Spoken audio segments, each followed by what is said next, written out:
Hi, boys and girls! Oh, boy. We have some energy in the Sullivan household this afternoon. There it all is. Augie and Aaron just got done with their online piano lessons and apparently need to wiggle more than sit. All right, get out and show everybody your floss moves. Floss it out. Kinda, sorta. All right, and end scene. Done. Wow. Have a happy little seat. Have a happy little seat. Wow. Parents, you feeling me right now? Two stories for you today. Both have to do with something we talked about yesterday. We talked about some buzzing little creatures that help with pollination. Now we're going to talk even more about a broader part, not just the bee. We're going to talk about all different types of insects. Insects it is. So I have two books for you today. One is a pop-up book and the other one's pretty short. So I thought it would be fun if we did two of them. Hopefully in your neighborhoods, I know Joaquin's mom sent out that scavenger hunt. You are out walking each day and you're seeing some more insects around your neighborhood as well. The first book I have for you is I Love Bugs. Bugs and insects are what type of words? Two words that means the same things. Yes, synonyms. We have learned that in class. Synonyms, synonyms, words that mean the same. All right, so I love bugs. Bugs, bugs, bugs. I love bugs. Okay, he looks like an outdoor explorer. In all his gear. In his gear, yep. Bugs that creep, bugs that crawl. There's a creeper. Looks like a slug. No, that's a centipede because it has tiny little legs. Oh, does it? Oh, I see. I spy those tiny little legs. Good observation. Good science eye. Bugs that hop or fly. There's our grasshopper. There's a dragonfly. Don't forget me and Jack are on Team Grasshopper. Oh, yes. Aaron's baseball team and Jack's baseball team is the grasshoppers. I love to find them under rocks or watch them in the sky. There he is. Beautiful butterfly up in the sky. These bugs paddle. This one weaves. These bugs paddle. So those are water bugs that are in the water. They're paddling. Lake skimmers. And then this one weaves. A spider is actually an arachnid. It's not really a type of insect. It's a special type called an arachnid. But there's the spider. Where, Aaron, could you point to the word this on the book? It's highlighted. This. There's one of our sight words for you guys. It's backwards. Sorry. THIS. This. This one weaves. Good. Some make honey. Some chew leaves. Some There's our bees we talked about yesterday. Our big pollinators. Oh, and there's a little caterpillar chewing on a leaf. Some bugs burrow underground.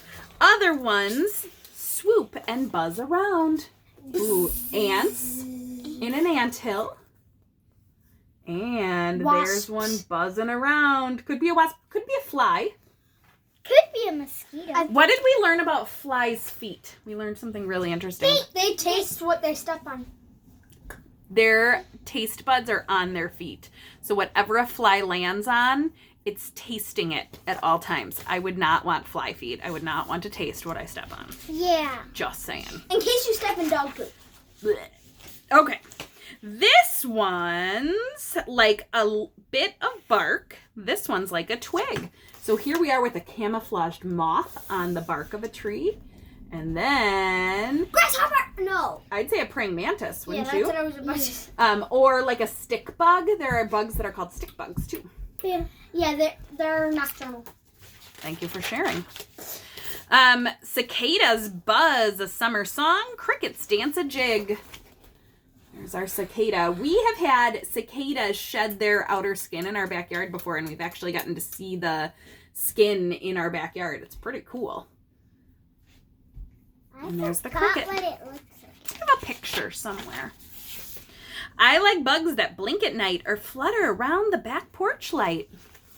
Oh, them lightning bugs or fireflies, right?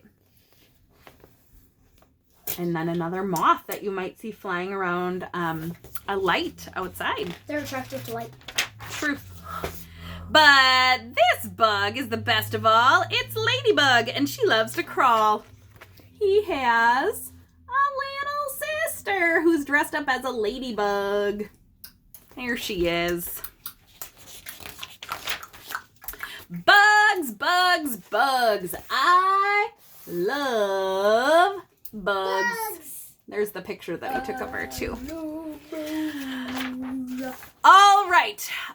Let's have a little dance break before we read our next story, okay? Because every insect's body has 3 parts. And I have a little song to teach you what those 3 parts are. I was actually going to say that when you were talking about the arachnids. You were jumping ahead. Arachnids have 2 parts. And insects or bugs have 3 parts. Okay, so here's my story. Every insect's body has 3 parts. Oh, every insect's body has 3 parts. Oh, every insect has a head, a thorax, and an abdomen. Every insect's body has 3 parts. One more time. Every insect's body has 3 parts. Oh, every insect's body has 3 parts. Oh, every insect has a head, a thorax, and an abdomen. Every insect's body has 3 parts.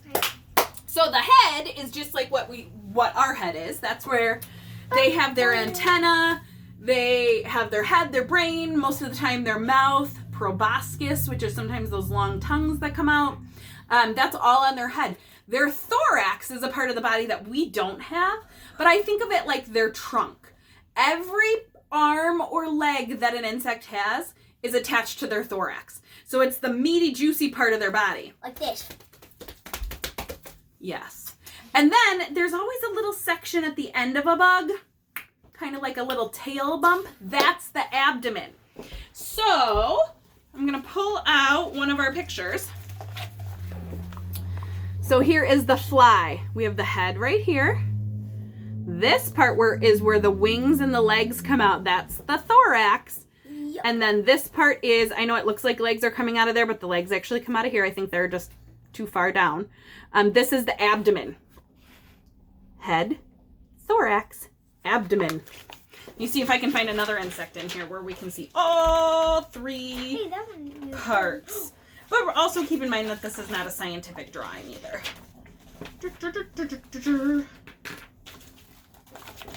So on the bee, you have the head. This part here is the thorax. The black part. And then the black and white stripes is the abdomen. Okay? Black and yellow, black and yellow. Where did my other book go? Here it is. Here is our pop-up book of creepy, crawly creatures. Oh, that was good. Here. If 8 legs crawl out from your t-shirt, if 8 eyes stare back at you, if a fat body feels hairy and fierce face looks scary, then you're probably facing a tarantula! Whoa. Bum, bum, bum! Wow. If your nose is pinched by large pinchers, if 8 legs are tickling your chin, if the tail and the sting look dangerous thing, then you're probably facing a scorpion. Let's see if I can get a good read on that one. Bum, bum, bum, bum. Okay. If thin legs scuttle over your fingers, if 2 antler-like jaws grab your nose, if a strong arm or back looks all shiny and black, then you're probably facing a stag beetle. Whoa. Bum, bum, bum. Thanks for the sound effects. Whoa. Did you see that one pop open? That was really dramatic. If feathered antennas brush past you, if a whine makes your hair stand on end, if you feel your skin a sharp tongue-like pin, then you're probably facing a... The most dangerous animal, the mosquito. No. Mosquitoes carry deadly diseases. We watched a series on Netflix called 72 Most Dangerous Animals, and mosquito always In comes different up. parts of the world. Yeah, we've watched South America and Asia. Latin America. Sorry. No, it was Latin America? Yeah, Okay. because it had Mexico in it. Got it. And they both, Asia and Latin America, both had the mosquito as one of the most dangerous animals. Crazy. But the most dangerous animal. Oh, don't spoil it for anybody. Okay. Okay. If a stingy thing dive bombs your forehead, if silver wings breeze past in a blur, if a loud buzzing sound makes your head spin around, then you're probably facing a Wasp. Bum, bum, bum, Bum, bum, bum. Can you see that stinger now? Shing. That's of the bee. Ruh-roh. Have to figure that out later. This one I think is fun. That guy. But except the claws aren't. Yeah, the little legs don't stand out as much. All right. If you are staring at alien eyes, if spiny arms fold up in weight, if it looks like a flower with a mouth of great power, then you're probably facing a... praying bum. mantis. Bum, bum, bum. All right, that was our pop-up book of bugs. Short one, but a good one. All right, in Google Classroom, this one's a little bit of an unconventional challenge. In Google Classroom, I just put up a new folder that says insect work for day 36 video. There's a folder in there with a whole bunch of buggy activities that I was going to use for stations one week. I put it on there. There are writing with some ending sounds, practicing ending sounds. There's practice writing some sight words, I believe. There's counting, there's math. There's all sorts of little buggy adventures in that document. If you can print out the part, it's a long document. So print out the parts you would like to work on. Otherwise, you can always copy too onto a piece of paper if you don't have a printer. And just do the parts that you think look fun or look interesting and have some buggy adventures. The best thing you could do is go outside and hunt for a bug. Maybe put it in a little jar safely. Put it into a little jar. See if you can identify Like that. the head, the thorax, and the abdomen. Then Or if you have safely bug- send that little bug off on its way. Or if you have a bug container, yeah, you can put it Yep. Like we do. And once we got a caterpillar on our I'm talking to you, private Jack. door, it was really yellow and it was fuzzy. We put it into this jar and we kept it on the table in our backyard. Well, there was this butterfly chamber. It went into a chrysalis, but it never formed its moth. And we later found out that that type of caterpillar was very poisonous, and we didn't realize it. So another moral of the story is that you should always research what you're collecting so that you don't cause anybody harm when you collect things. I forgot what the name of the caterpillar was, but apparently if you carry or hold it too long, things like that, it can actually like cause a rash on your skin. Didn't know it. Lessons we learned. But it would be fun to collect a bug and see if you could find the head, the thorax, the abdomen, We still have the chrysalis to this day.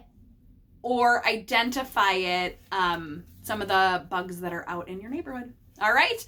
Have a fun little outdoor adventure if you can. Otherwise, there's some stuff on Google Classroom that you can check out. All right. Bye, guys.